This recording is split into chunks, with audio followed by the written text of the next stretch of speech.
അവിടെ നോക്കി മുറിക്കേ. അവിടെ നോക്കി തന്നെയാ മുറിക്കണേ. സാറിനെ ഞാൻ ഒരുപാട് കഷ്ടപ്പെടുത്തുന്നുണ്ടല്ലേ? കഷ്ടപ്പെടുത്തിയേ?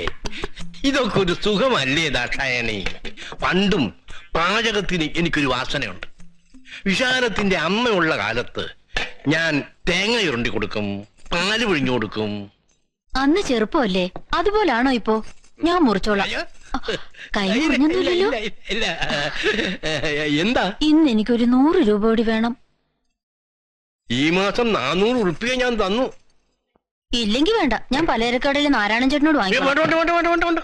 അവനോടൊന്ന് മിണ്ടുപോലും ചെയ്യരുത്. അവരൊക്കെ മഹാ ചീത്തയാ. വിളിക്കണോ? ആ പാവം കുട്ടി എന്തിനാ പൂട്ടിയിടുന്നത്? അല്ലെങ്കിൽ പിന്നെ എങ്ങനാ സംസാരിക്കാൻ പോലും പറ്റില്ല. ചെല്ലുന്നേ, ചെല്ലു.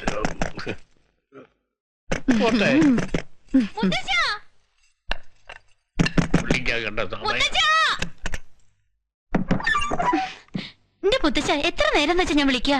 മുത്തച്ഛ ഉമ്മർത്തിരിക്കായിരുന്നു. എന്നെ എന്തിനാ ഇങ്ങനെ പൂട്ടിയിടുന്നേ? അമ്മ പ്രത്യേകം പറഞ്ഞിട്ടുണ്ട്, വായിക്കണ സമയത്ത് മോളെ ഒരാളും ശല്യപ്പെടുത്തരുത്. അതിനാരെ എവിടെ ശല്യപ്പെടുത്താനുള്ളത്? മുത്തച്ഛ മാത്രല്ലേ ഉള്ളൂ. അതെ, എന്നാലും ഒരു ഉറപ്പ്.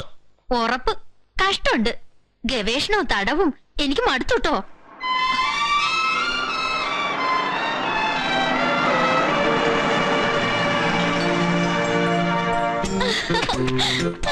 അവിടെ നിൽക്കാൻ, അവിടെ നിൽക്കാൻ.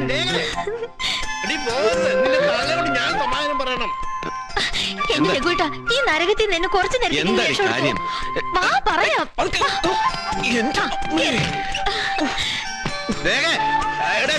നിർത്തണം, നിർത്താ രഘു.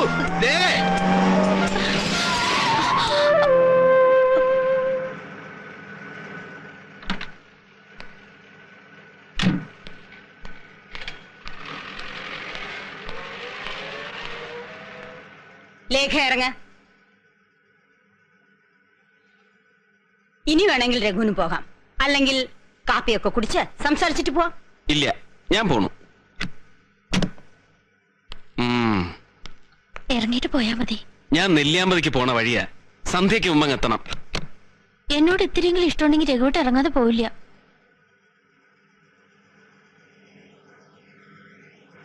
ലേഖയ്ക്ക് 10 വയസ്സുള്ളപ്പോ തന്ത ഉപേക്ഷിച്ചു പോയതാ. ഒരു ജോലി ഇല്ലായിരുന്നെങ്കിൽ ഞാൻ എന്ത് ചെയ്യുമായിരുന്നു? ആരുടെ മുന്നിലും തല ഉനിക്കേണ്ടി വന്നിട്ടില്ല. നിങ്ങളെ മംഗളത്തുകാര് അടുത്ത ബന്ധുക്കളാണ്, ലക്ഷപ്രഭുക്കളാണ്. ഇന്നേ വരെ നിന്റെയോ ഹരിയുടെയോ നിന്റെ അച്ഛന്റെയോ അടുത്ത് 10 പൈസ ചോദിച്ച് ഞാൻ വന്നിട്ടുണ്ടോ? അതുകൊണ്ടാണ് ഇവൾക്കൊരു ജോലി വേണം, അല്ലെങ്കിൽ ഒരു ഡോക്ടറേറ്റ് എടുക്കണമെന്ന് ഞാൻ വാശി പിടിക്കുന്നത്. നാളെ എന്നെപ്പോലെ ഒരു ഗതി ഇവൾക്ക് വന്നാലും ജീവിക്കണ്ടേ? എന്റെ അമ്മായി, ഞാൻ ഇവളെ ഉപേക്ഷിച്ചു പോകുന്നാണോ അമ്മായി വിചാരിക്കണേ? മനുഷ്യന്മാരുടെ കാര്യല്ലേ, ഒന്നും പറയാൻ പറ്റില്ല. അതുകൊണ്ട് രഘുവിന് വരാം, അവളെ കാണാം, പോകാം.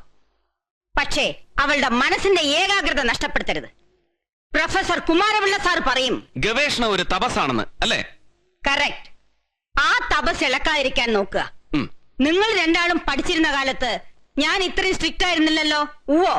അല്ല വിശാലം, ആളുകളെ കൊണ്ട് പറയിപ്പിക്കാൻ ഇവൻ എന്തിനാ ഇടയ്ക്കിടയ്ക്ക് ഇങ്ങനെ വരണേ?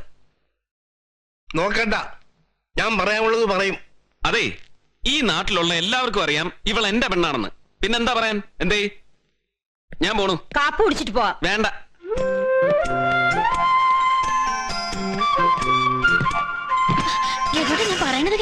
കേൾക്കണ്ട.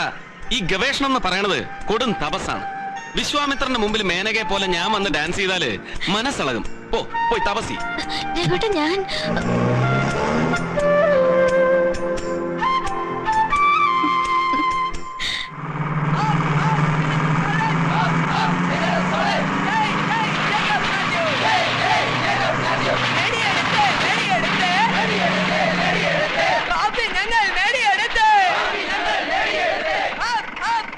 എന്താണോ സമരമാണോ? അല്ല സാർ, യൂണിവേഴ്സിറ്റി ഫുട്ബോൾ മാച്ച് ജയിച്ചതിന്റെ സന്തോഷ പ്രകടന. അതിനും ട്രാഫിക് ബ്ലോക്ക് ഉണ്ടാക്കണം.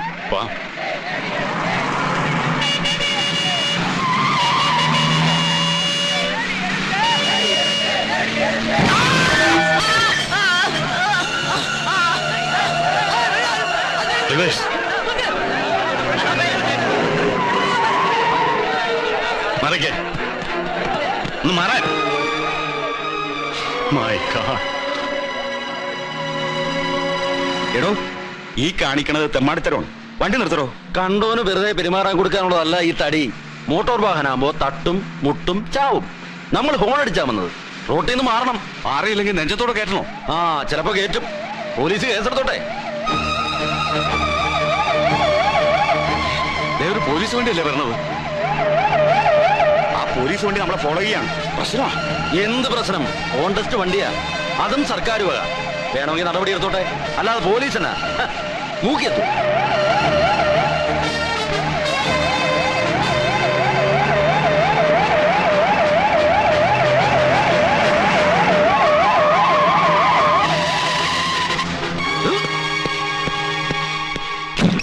ഇറങ്ങണ എന്റെ മോനെ. സാറേ, വക്കേഴ്സ് യൂണിയന്റെ സെക്രട്ടറിയാ. ഞാൻ ഗ്യാരേജിൽ റിപ്പോർട്ട് ചെയ്തോളാം. യൂണിയന്റെ സെക്രട്ടറി എന്ന് പറഞ്ഞ ദൈവമാണോടാ? ഇറങ്ങടാ റാസ്കൽ. സാറേ, തങ്കപ്പനോട് കളിക്കരുത്. നിങ്ങൾക്ക് എന്നെ മനസ്സിലായിട്ടില്ല. ഈ പോലീസും പുല്ലുമൊക്കെ എനിക്ക്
ഉച്ചയ്ക്ക് മുമ്പ് എത്താമെന്ന് പറഞ്ഞു പോയ കക്ഷികളാ.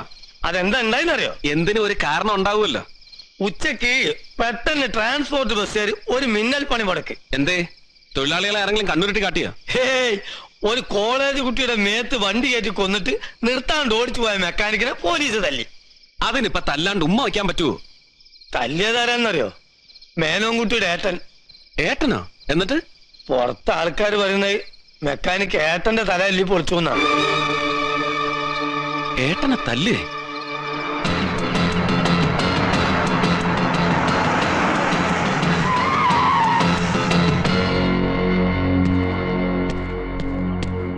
ഇത്ര അന്തസ്സില്ലാത്ത ഒരു ഡിപ്പാർട്ട്മെന്റ് ആയി പോയല്ലോ സാർ നിങ്ങളുടെ. ഒരു കൊലപാതകി ഒരു സീനിയർ ഓഫീസറെ നടു റോഡിലിട്ട് തച്ചിട്ട് അവനെ ഒന്ന് കസ്റ്റഡിയിൽ എടുക്കാനുള്ള അധികാരം പോലും ഇല്ലെങ്കിൽ പിന്നെ എന്തിനാ സാർ ഈ വേഷവും പത്രാസും ഒക്കെ? നീ ഇത്ര ഇമോഷണൽ ആവണ്ട. ഏട്ടനത്രയ്ക്ക് പരിക്കൊന്നുമില്ല. മേല് പരിക്കൊന്നും ഇല്ലായിരിക്കും, പക്ഷെ ഏട്ടന്റെ യൂണിഫോമിന്റെ ഡിഗ്നിറ്റിക്കേറ്റ പരിക്കുണ്ടല്ലോ, നമ്മുടെയൊക്കെ ആണത്തത്തിനേറ്റ പരിക്കുണ്ടല്ലോ, അത് പരിക്കന്നെയാ. നീ ഇങ്ങോട്ട് വന്നേ പറയട്ടെ. ഗംഗേട്ടനൊന്നും പറയണ്ട. ഏട്ടന്റെ വലിയ സുഹൃത്തല്ലേ. മിനിസ്ട്രിയിൽ വലിയ പിടിപാടുണ്ടെന്നൊക്കെ പറഞ്ഞിട്ട് വെറും പാർട്ടി കൊണ്ടായ ഒരുത്തന്റെ തല്ലുകൊണ്ട് ഏട്ടൻ വീണിട്ട് കയ്യും കെട്ടിയെന്ന് ആലോചിക്കണോ? നട്ടല് വേണം, നട്ടല്. രഘു, നീ ഇപ്പൊ അങ്ങോട്ട് പോണ്ട. ഏട്ടനെ പിന്നെ കാണാം. SP വളരെ കോൺഫിഡൻഷ്യൽ ആയിട്ട് എന്തോ സംസാരിച്ചുകൊണ്ടിരിക്കുകയാണ്. രഘു. ഹരി, താനൊരു കാര്യം മനസ്സിലാക്കണം. ഹോം മിനിസ്റ്റർ നേരിട്ട് എന്നെ വിളിച്ച് പറയുകയാണ്, തങ്കപ്പൻ പാർട്ടിയുടെ വേണ്ടപ്പെട്ട ആളാണ്, നടപടികളൊന്നും ഉണ്ടാകരുത്. ഞാൻ എന്ത് ചെയ്യും? വേണ്ടപ്പെട്ടെന്ന് വെച്ചാ പാർട്ടി വളർത്താൻ തല്ലാനും കൊല്ലാനും ഉപയോഗിക്കുന്ന ഒരു ഗുണ്ടയാണോ ഡിപ്പാർട്ട്മെന്റിന്റെ അഭിമാനമാണോ സാർ ഹോം മിനിസ്റ്റർക്ക് വലുത്?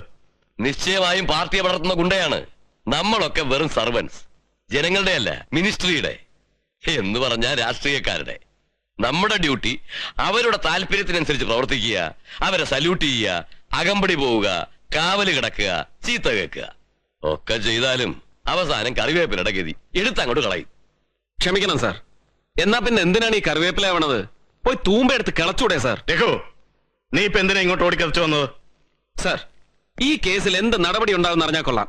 വിദ്യാർത്ഥി കൊല്ലപ്പെട്ട സംഭവത്തില് യൂഷ്വൽ പ്രൊസീജിയർ അനുസരിച്ച് ലോക്കൽ പോലീസ് കേസ് ചാർജ് ചെയ്തിട്ടുണ്ട്. കേമായി അതൊക്കെ. അങ്ങയുടെ കീഴിലുള്ള ഒരു DYSP ആക്രമിക്കപ്പെട്ട സംഭവത്തില് എന്താ തീരുമാനം എന്ന് അറിഞ്ഞാൽ കൊള്ളാം. രഘു, ഇത് ഡിപ്പാർട്ട്മെന്റ് കാര്യമാണ്, ഞങ്ങൾ തീരുമാനിച്ചോളാം. എനിക്കിത് ഡിപ്പാർട്ട്മെന്റ് കാര്യമല്ല, ഏട്ടന്റെ കാര്യമാണ്, എന്റെ കുടുംബ കാര്യമാണ്. രഘു, തന്റെ ഫീലിങ്സ് എനിക്ക് മനസ്സിലാവുന്നുണ്ട്. പക്ഷെ സംഭവം ഇഗ്നോർ ചെയ്യാനാണ് മുകളിൽ നിന്നുള്ള നിർദ്ദേശം. ഹരിയുടെ ഒരു ഫ്യൂച്ചറിനും അതാണ് നല്ലത്. കാരണം ഓക്കെ സാർ, ഓക്കെ. ഇനി ഒന്നും പറയണ്ട. Please take your great decisions. എടാ രഘു, നീ പോടാപ്പുറത്ത്.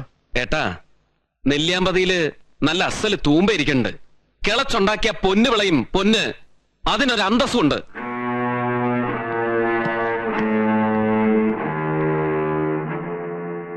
സോറി സാർ, അവൻ ഇത്തിരി സെന്റിമെന്റലാണ്. ഇറ്റ്സ് ഓൾ റൈറ്റ്, എനിക്കറിയാം. അപ്പോ നമുക്കത് അങ്ങനെ തന്നെ തീരുമാനിക്കാം അല്ലേ? ഗംഗാധരനും അത് തന്നെയാണ് അഭിപ്രായം. ആലോചിക്കാൻ ഒന്നുമില്ല, ഫോർഗെറ്റ് ഇറ്റ്. ഹോം മിനിസ്റ്ററുടെ നോട്ടപ്പുള്ളി ആവണ്ട. എന്താ?